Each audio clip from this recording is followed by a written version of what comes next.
we're going to just make a very quick casserole. Time is definitely, it's of the essence. We're all always in a rush. One pot dinners are a way to solve a lot of problems when cooking. It saves on the washing up obviously as well. Not everybody, I realise, will have something like this kind of slow cooker type thing. However, I picked this up in the charity shop for £2, and well, I'm no electric man or whatever, but even I know that sure that must cost a lot less in electricity than using the hob and the oven. So if I see these things, I pick them up. In fact, actually, just so a wee drop oil into your pan to heat. Whilst it's heating, I'll just turn that up a little. This, I got this today, cast iron electric wok for £2. Obviously not used it yet. Don't actually even know where I'm going to put it because it's so big. But at £2 you buy it and figure it out later. So, quick onion. Now, I'm no chef, so I am not going to be doing things the way that you see the chefs doing it. So I just want things quickly chopped into wee bits. Out of the road. We're getting away from the cameraman, making things untidy. But believe you me, if you can see me cooking on a normal day, I'm managing to be quite tidy these days. I'm impressed with myself actually. So into your pan with your onion. Turn it up. Now, if you're using chicken, I mean I can appreciate as well, I mean chicken can be quite expensive to be buying. What I've found is a couple of breasts. If you cut them that way through, you're getting twice as much chicken for your money. And I mean, let's face it, we all eat probably far too much meat anyway.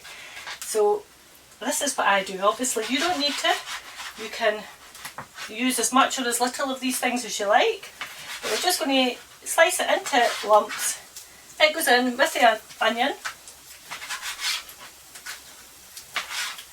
Because we're wanting this to get browned. It's not needing to cook just now, it'll cook into once we've got everything in the pot. But just nice and quickly, big lumps. Because you might still have the other half, the love of your life, whichever, you're still looking for man-sized chunks. So get a few man-sized chunks in there. And get rid of the chicken, always try and keep them separate. I've never really understood myself the bacteria side of things, insofar as you just put them together into this pan, but we'll do it properly, at least as properly as I can. And just get them frying up. Shouldn't take long, just a minute or two. Oops, spillage. And whilst that's frying, just prepare a couple of bits of veg. Now, I'm not going to instruct or tell anybody how to do things, but see if you look at your carrots, and your carrots are pretty clean looking. Why do you waste your time? This one's a bit grubby, so we'll maybe just take a bit of veggies off it. But unless it's grubby, just use them. They actually say that the majority of the goodness of a carrot is in its skin. So if you can, if it looks clean enough, just get it in. The other tip I would give people straight away is, and I've not actually done it tonight, but hey ho, have your kettle boiled. Because if you've got your kettle boiled, then when you're actually adding water to things, it's not going to take any time at all to come up to the heat, up to the boiling them. Quick stir round, back to the carrots, and just get them chopped roughly. You're filling your pan without any delicacy here at all.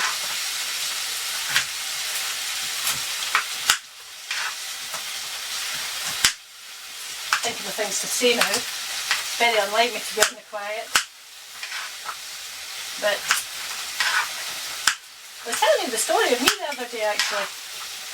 And my daughters were laughing because I maybe hadn't actually gone into too much detail with them, and when they were watching it back, We haven't, for instance, heard about Kenny actually darning his socks.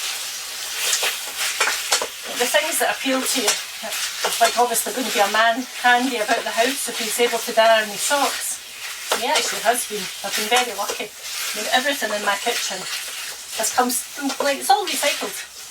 Everything, even, like I say, the stuff we're cooking in, but my shelves and everything, Kenny did himself. So we just got some spray paint and what have you, and did everything in one colour, even the wee jars, everything, they were pink, so a wee bit spray paint, everything silver, and now matching. These broom handles, you know, never be stuck when you've got a man with an imagination about, or even a woman obviously, in these days of equality, better not offend anybody. I'll stick to the cooking myself. But right, got that up to heat. So now we're wanting to add just a touch of flavour. Garlic. You'll get the hang of my cooking. Everything involves garlic. 2 teaspoons tonight. Probably actually my favourite amount. So a quick stir round. I think that probably just spilled out the back. But will not be mattering. We won't be bothering about that. And then honestly, this is really, you're there now. In with the carrots. Potatoes. The smaller you cut your potato, obviously the quicker it's going to cook. I'm cooking for 2. So anything that you're doing, just kind of double up the amounts. And baby potatoes, wow, all year round now you can get your baby potatoes. So you don't even need to bother peeling them. I think I'm a bit of a lazy cook. Like homemade food, but the quicker you can do things, the absolute better. Now I'm going to stop there. I've actually put out some extra veg. I wasn't quite sure what I was going to use tonight. I had put out some turnip, but this is quite a small pot. I should use a bit. Oh, and that's something else actually. Never throw them away. Stick them into wee sandwich bags. So, because even the bits that don't look very great, just cut them off. I mean, did you see the colour and the state of it when it came out the ground? It wasn't looking too healthy back then either. But we just put a wee bit in because you're just wanting to add a little bit of flavour to it. So where are we at? We've got our carrots and our garlic and things in it. Oh, I tell you, something else that I've discovered. This, now I don't have the packet out today. This is vegetable stock. It's Polish. So you'll see it in some of the supermarkets. It's just in a wee blue bag. You often get buy one, get one free. And it adds a delicious flavour. About 1.5 teaspoons, because it is like stock cubes. So you're not wanting it to be too much or else it'll become too salty. But the flavour that that gives is excellent because it's obviously been made with celeries, carrots, you know, you name it, it's probably in it. So at this point I'm going to just back up the heat, another stir around, in with the supposedly pre-boiled water.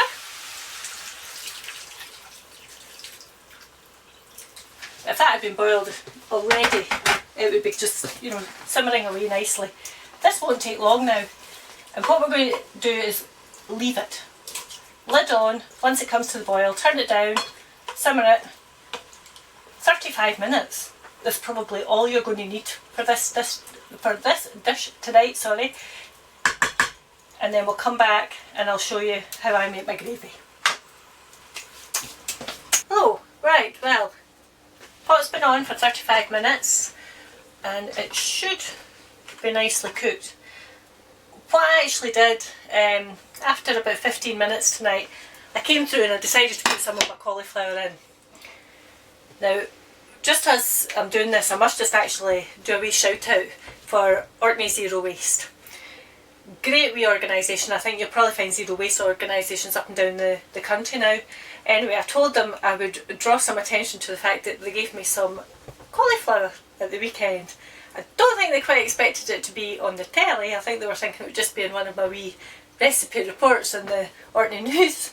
But any roads, it's in there now. So on to the gravy. I don't tend to work with granules, you know, Bisto granules, but I do use Bisto powder. So I'm going to start with 2 heaped teaspoons of Bisto powder into a wee cup and 1 of corn flour. I'll just mix these together now. I've actually taken the heat off of this just now. That should stop it from going lumpy, fingers crossed. Also, I put a wee drop of parsley in halfway through as well, just to give it a little bit of colour. I'm hoping that you won't just be actually cooking these as you're watching me, and that you might have watched them in advance. So just make sure they're mixed together in a little water, and then just slowly round it all, and then we'll stir it together. Now at this point, once we know that we've got it all in together, get your heat back up and get it back to the boil. I should have said actually earlier, because I was thinking about it and I thought that looked like quite a lot of chicken. But I'm actually making, although I'm normally cooking for 2 these days, I'm actually making this one for 3. So normally I would say 1 breast of chicken, if you butterflied it out the way I did earlier, should do 2 adults these days. And that, a cauliflower, I might not use that again in the casserole, it looks like it's got into little pieces, but won't matter, the goodness is there. So we'll quickly get the plates out. Now I've just heated my plates in the microwave. One of the strange things to do in a microwave, I'm sure, but they've come out very hot. And then out with your meals in a 1-pot dinner in about 40-45 minutes. What's not to like? Might not be the tidiest looking of foods, but it will warm, a good old-fashioned winter warmer. And it may have been a nice February day today, but by goodness, it's starting to get cold now. I think we're expecting some. This has been filmed on the 21st of February, and I believe we've got some Arctic weather coming in, or at least maybe actually from Russia, I think this one is. So nothing quite like a good old-fashioned casserole. Won't win any beauty prizes, but then how many of us will? And that's us. Casserole, winter casserole, chicken casserole for 2 in 45 minutes. Thank you for watching.